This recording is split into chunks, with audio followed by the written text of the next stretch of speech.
welcome back to my channel and welcome to this new video and my name is पूजा दुरान। So आज की इस video में ना आप लोग के साथ मैं शेयर करने वाली हूँ एक बहुत ही अच्छा तरीका जिससे आप किसी भी कंसेप्ट को बहुत ही इजीली रीड कर पाएंगे। सो बेसिकली आज की इस वीडियो में मैं बात करने वाली हूँ रीडिंग एंड हाईलाइटिंग पर। सो आप में से बहुत सारे स्टूडेंट ऐसे हैं जो कि एक बहुत गलत तरीके से बुक्स को और कंसेप्ट को रीड करते हैं। इवन उनका जो हाईलाइट करने का जो तरीका होता है, किस टाइम पर आपको किसी कंसेप्ट को हाईलाइट करना शुरू करना चाहिए और आपको अपने जो नोट्स बनाने होते हैं किसी भी कंसेप्ट से, तो वो कितनी रीडिंग्स के बाद, उस कंसेप्ट की कितनी रीडिंग्स के बाद आपको नोट्स बनाने चाहिए। सो इन सभी पॉइंट पर हम लोग बात करेंगे। सो आई एम अ टीचर, ठीक है, और मैं बहुत सारे स्टूडेंट को आज तक पढ़ा चुकी हूँ और पढ़ा रही हूँ, तो मैं खुद नोटिस करती हूँ कि मेरे जो स्टूडेंट है वो बहुत बार ऐसा होता है जो कि गलत तरीके से रीड करते हैं। सो इसीलिए ये वीडियो का आइडिया मेरे माइंड में आया कि मुझे वीडियो भी बनानी है ताकि मेरे ऑफलाइन स्टूडेंट्स के साथ साथ जो आप लोग हैं, आप लोगों को भी उस तरीके से बहुत ज्यादा हेल्प मिले। अब मैं आप लोगों को बताती हूँ कि किसी भी कंसेप्ट को आपको रीड किस तरह से करना है और उसको हाईलाइट किस तरह से करना है। मैं हाईलाइटर ले लेती हूँ। फॉर एग्जाम्पल आप कोई भी कंसेप्ट अपने माइंड के अंदर सोच लो, तो मैंने एक बुक उठा लिया है और बुक के अंदर मैंने एक टॉपिक को भी निकाल लिया है। जैसे कि आप लोगों को टॉपिक दिख रहा होगा, characteristics and nature of planning.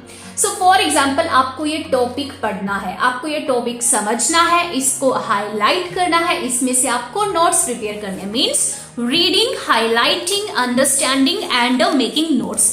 ये चारों चीजें आपको करनी है। अब मैंने जैसा कि बताया कि फर्स्ट रीडिंग में ना तो आपको हाईलाइट करना है, ना ही नोट्स प्रिपेयर करने हैं, और समझ में तो आएगा ही नहीं। जब भी आप किसी कंसेप्ट को पढ़ना शुरू करते हैं, फॉर एग्जांपल यहाँ पर इसकी 10-12 जितनी भी कैरेक्टरिस्टिक्स और नेचर दी गई है प्लानिंग की, आपको फर्स्ट टाइम इन सारी कैरेक्टरिस्टिक्स को और यू कैन से नेचर को जस्ट रीड करना है। आपको थोरोली रीड करना है इनको, बस आपको हाईलाइट नहीं करना है और ना ही आपको किसी भी कैरेक्टरिस्टिक्स पे रुकना है। आपको बस एक स्लो मोशन में इन सभी कैरेक्टरिस्टिक्स को रीड करते जाना है, लाइन बाय लाइन आपको रीड करते जाना है। आई थिंक ऑलमोस्ट आपको मैक्सिमम टू मैक्सिमम 15 मिनट लग जाएंगी, 15 to 20 मिनट्स आप लोग को लग जाएंगी।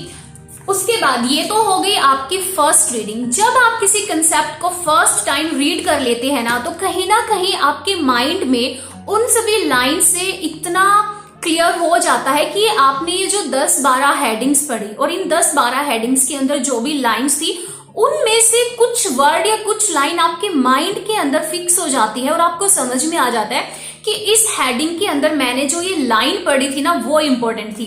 अब बात आती है सेकंड रीडिंग की। फर्स्ट रीडिंग में हमें सिर्फ थोरोली उसको स्लो मोशन में रीड करना है। हाईलाइट आपको जो करना है वो आपको सेकंड रीडिंग के अंदर करना है। अब दोबारा से हम लोग आ जाते हैं प्लानिंग की फर्स्ट कैरेक्टरिस्टिक्स के ऊपर, ठीक है। अब आपको अपना हाइलाइटर उठा लेना है और प्लानिंग की फर्स्ट फीचर के अंदर आपको जो भी लाइन इंपॉर्टेंट लगती है आपको अब उस लाइन को हाईलाइट करना है। ऐसे ही सेकंड कैरेक्टरिस्टिक्स के अंदर third, fourth, fifth and so on. आपने अब इसको हाईलाइट कर लिया, ठीक है, आपने रीड कर लिया, उसको हाईलाइट कर लिया। अब जब आप सेकंड रीडिंग पर होते हैं ना, जब आप चीजों को हाईलाइट कर रहे होते हैं तो आपको काफी हद तक वहां पर चीजें समझ में आने लगती है। अभी भी आपको पूरी तरह समझ में नहीं आया क्योंकि आप सेकंड रीडिंग में है। After highlighting the topic and headings, अब बारी आ जाती है इसमें से आपको नोट्स प्रिपेयर करने होते हैं। अब जब नोट्स प्रिपेयर करने की बात आती है ना, तो वहां पर आप लोगों को अपने माइंड के अंदर एक पॉइंट को समझना होगा, ठीक है। आपको अपने कंसेप्ट को 3 कैटेगरीज में डिवाइड करना होता है, इजी, मॉडरेट एंड डिफिकल्ट।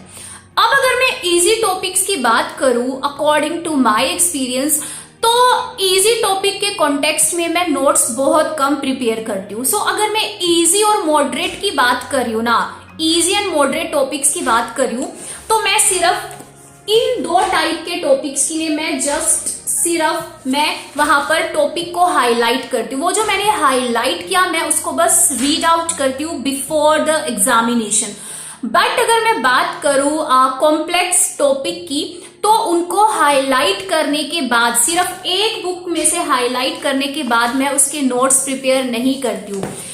जब भी आप डिफिकल्ट टॉपिक्स की बात करते हो और आपने वो हाईलाइट किए हुए हैं, मतलब 10 लाइन थी उस कंसेप्ट के अंदर, उसमें से आपने 5 लाइन को हाईलाइट कर लिया, आपको सिर्फ एक बुक में से पढ़ते ही अपने नोट्स को प्रिपेयर नहीं करना है। सेम उसी कंसेप्ट को आप किसी और बुक में से भी पढ़िए, फिर वहां पर भी हाईलाइट कीजिए, फिर उन दोनों बुक के हाईलाइटिंग जो पॉइंट्स थे उनको कंपैरिजन कीजिए और उन दोनों को मर्ज करके आपको अपना जो वहां पर कंसेप्ट है वो प्रिपेयर करना है। बट स्टिल अगर आप लोगों को लगता है कि मैम मुझे इजी और मॉडरेट टॉपिक को भी लिख कर ही मुझे वो ज्यादा लंबे टाइम तक याद रहते हैं, तो आप लोग उनको रिटन नोट्स में कन्वर्ट कर सकते हैं। बट मेरा ये मानना है कि अगर कोई टॉपिक इजी है या मॉडरेट है और एग्जाम के लिए ज्यादा इंपॉर्टेंट नहीं है, तो आप उसको सिर्फ हाईलाइट किए हुए पॉइंट से ही एग्जाम से पहले पढ़ सकते हैं।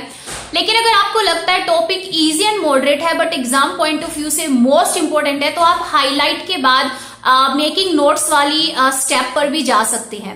अब डिफिकल्ट जो टॉपिक्स होते हैं उनको मैं ये बोलूंगी कि आपको रीडिंग के साथ साथ, हाईलाइटिंग के साथ साथ आपको नोट्स को बिल्कुल कंपल्सरी प्रिपेयर करना है। Because easy and moderate topic फिर भी हम लोग भागते दौड़ते अपने माइंड में याद रखते हैं, लेकिन डिफिकल्ट टॉपिक्स जो होते हैं अगर उनके आप शॉर्ट नोट्स प्रिपेयर कर लेंगे तो एग्जाम से पहले आपको काफी ज्यादा हेल्प हो जाएगी। आप लोगों ने कभी देखा है, आप किसी फैक्ट्री या किसी रिफाइनरी के अंदर गए हो तो वहां पर क्या होता है, जब भी कोई ऑयल वगैरह या कोई भी चीज वहां पर बन रही होती है तो वहां पर 3-4 प्रोसेसेस होती है। मतलब पहले उस मटेरियल को एक प्रोसेस में से निकाला जाता है, फिर उसका काफी अच्छा मटेरियल निकल कर आता है, फिर सेकंड प्रोसेस में से थर्ड प्रोसेस में, और फाइनली जो वहां पर आउटपुट निकल कर आता है ना, एक्चुअल में कस्टमर से उसी आउटपुट के बहुत ज्यादा पैसे चार्ज किए जाते हैं, है ना।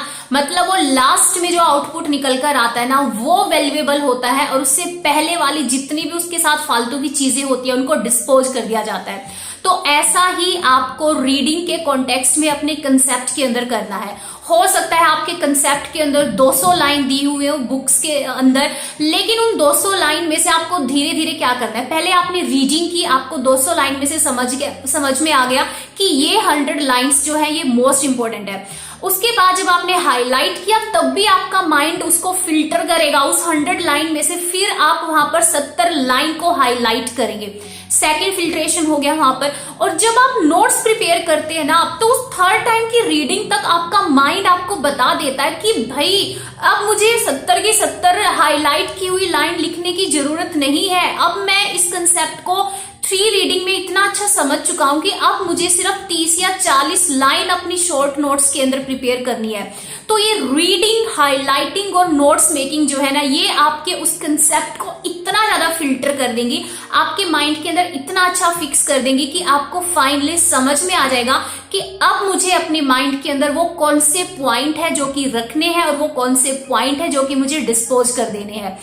तो यही तो बात है गाइस, अगर आप फर्स्ट रीडिंग में ही हाईलाइट करना शुरू कर दिया तो आप क्या करेंगे, आपने एक बुक में से एक बुक बना दी। मतलब एक बुक में से बुक बनाने का मतलब है कि आपने पूरी बुक को ही नोट्स बना दिया।